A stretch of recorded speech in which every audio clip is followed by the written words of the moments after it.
আপনাদের মধ্যে থেকে যারা বিভিন্ন বেসরকারি কোম্পানিতে কর্মরত এবং আপনাদের প্রতি মাসে কোম্পানির তরফ থেকে কিছু করে টাকা পিএফ হিসাবে কেটে নেয়, তাদের জন্য এই মুহূর্তে উঠে এলো গুরুত্বপূর্ণ আপডেট। ইপিএফ ট্রান্সফার না করলে এবার মিলবে না সুদের টাকা। চাকরি পরিবর্তনের পর অনেক কর্মী তাদের পুরনো ইপিএফ অ্যাকাউন্ট নতুন নিয়োগকর্তার কাছে স্থানান্তর করেন না। ফলে তারা 2024-25 আর্থিক বছরের জন্য নির্ধারিত 8.25% সুদের আয় থেকে বঞ্চিত হচ্ছেন। বিশেষজ্ঞরা সতর্ক করে বলেছেন, এই ভুল দীর্ঘমেয়াদী সঞ্চয় অবসর পরিকল্পনায় বড় ক্ষতি করতে পারে। ইপিএফওর নিয়ম অনুযায়ী পুরনো বা নিষ্ক্রিয় অ্যাকাউন্টে শেষ অবদানের 36 মাস পর্যন্ত সুদ প্রদান করা হয়। উদাহরণস্বরূপ 2020 সালে চাকরি ছাড়লে 2023 সালের পর থেকে সেই অ্যাকাউন্টে সুদ মিলছে না।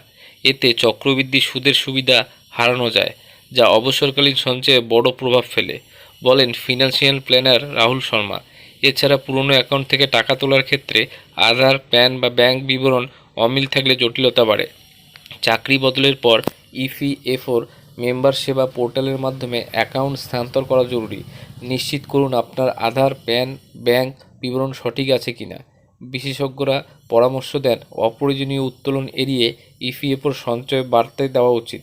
তাই সময় থাকতে পদক্ষেপ নিন, আপনার অবসরের সঞ্চয়কে সুরক্ষিত করুন।